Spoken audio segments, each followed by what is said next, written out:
Adapun golongan musyabbihah, golongan yang pertama, fa innahum balaghu wa ghalaw fi isbatis sifat. Mereka ini berlebih-lebihan di dalam menetapkan sifat-sifat bagi Allah Subhanahu wa ta'ala, hatta syabbahu, sampai mereka itu menyerupakan Allah dengan makhluknya. Wajawazul intiqal wal hulul wal istiqrar wal julus wa ma ashbah dzalik. Mereka ini golongan musyabbihah membenarkan bahwa Tuhan Allah itu berpindah-pindah, bertempat, bahwa Allah menetap di satu tempat, bahwa Allah itu duduk, dan sebagainya. Jadi golongan yang pertama ini begitu letterlek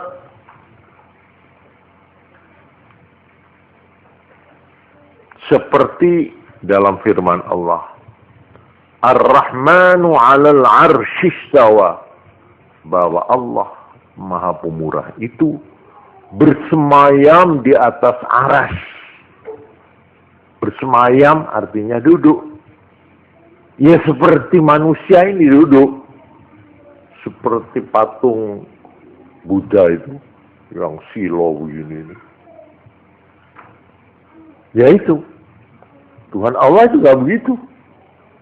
Jadi di sini tergelincirnya golongan Islam yang disebut musyabbihah, yang menyerupakan Allah dengan makhluknya.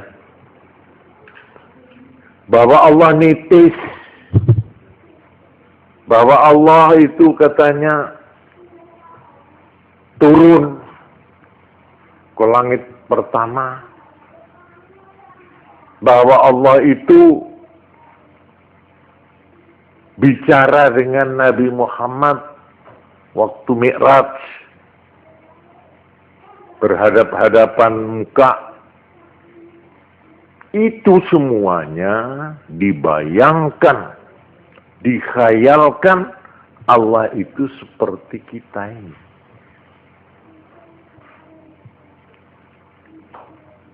Di dalam firman memang ada yang menyebut yadullahi fawqa aydihim, tangan Allah di atas tangan manusia. Ini ayat Quran. Ini oleh golongan musyabbihah diartikan tangan-tangan ini. Jadi Tuhan itu punya tangan, yang tangan Allah ini di atas tangannya manusia. Ini golongan ini sudah menyimpang, sebab Allah dipersamakan dengan makhluknya.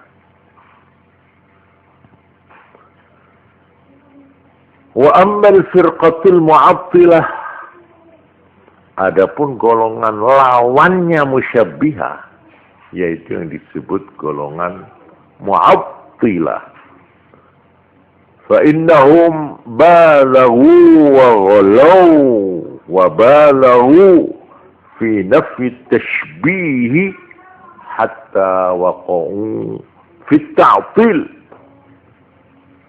Golongan mu'attilah ini mereka berlebih-lebihan, maksudnya di dalam mensucikan Allah dari keserupaan.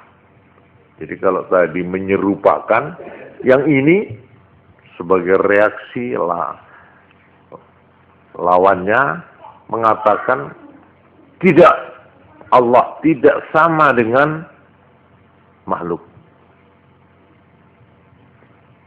Sehingga mereka itu karena berlebih-lebihan akhirnya terjerumus ke dalam sikap pengosongan. Ta'til itu kosong, mengosongkan.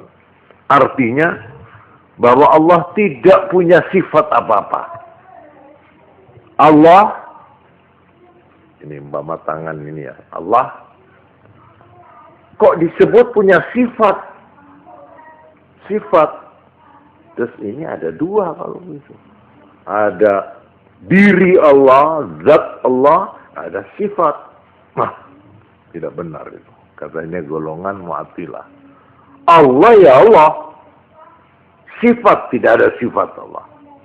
Tidak punya sifat apa-apa. Ini disebut golongan Mu'attilah. Golongan yang meniadakan sifat bagi Allah.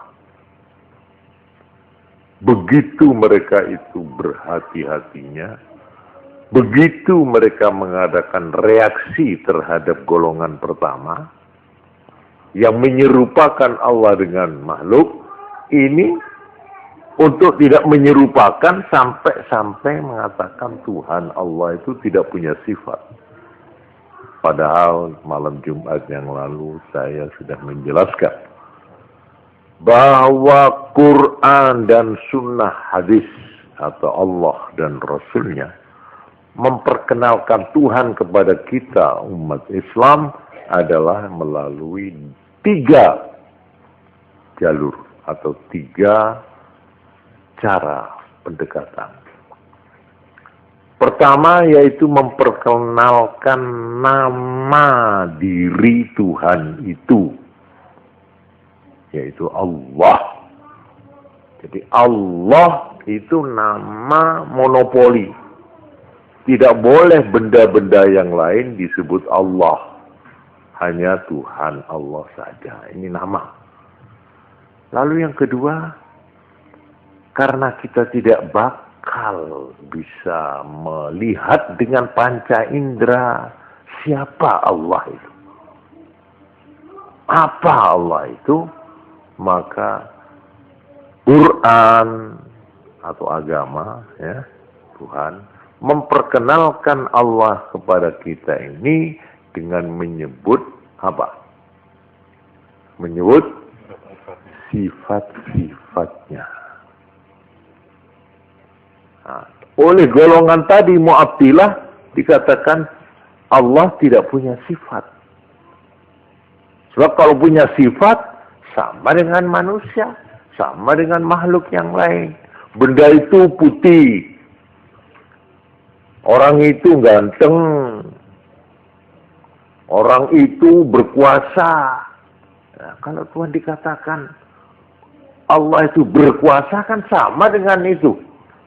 Presiden itu berkuasa, penguasa.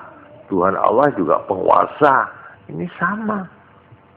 Ini golongan Mu'attilah mengatakan Tuhan tidak punya sifat. Padahal Quran dan hadis memperkenalkan kepada kita sifat-sifat Allah.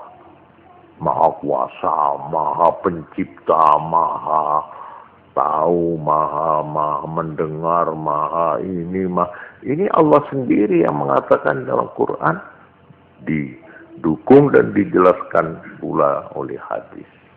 Ini jalan kedua. Lalu jalan yang ketiga, yaitu dengan memperkenalkan apa?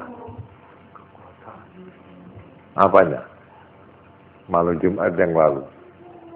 Memperkenalkan nama, 2 memperkenalkan sifat Allah, dan ketiga memperkenalkan perbuatan Allah. Bahwa Allah itu penindak, bahwa Allah itu mencipta, bahwa Allah itu mengatur, menata dunia, alam semesta ini dan sebagainya. Bahwa Allah itu menentukan nasib orang, bahwa Allah lah yang menyembuhkan orang itu,